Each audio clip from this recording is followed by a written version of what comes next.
মনি, এই দেখো মসজিদে মিলাদ হয়েছিল, তোমার জন্য জিলেপি নিয়েছি। জিলেপি খাবা? খাবো। এই নাও। দাঁড়াও মনি, দাঁড়াও দাঁড়াও দাঁড়াও দাঁড়াও, আমি তো খাইনি, দেখি কিরকম লাগে। অল্প একটু খাচ্ছি। হ্যাঁ,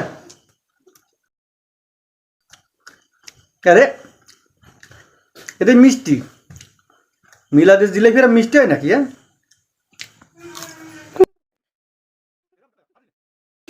এত স্বাদ করে।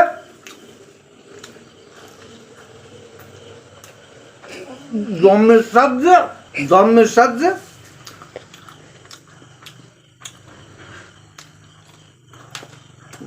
হুম, মনি আজকে তো আমি খেয়ে বেড়া দিই, সামনের দিন মিলা করি তোমাদের আমি আবার নিয়ে আসবেন। হ্যাঁ, মানে মিলাদের জিলেপি বিরাট মিষ্টি।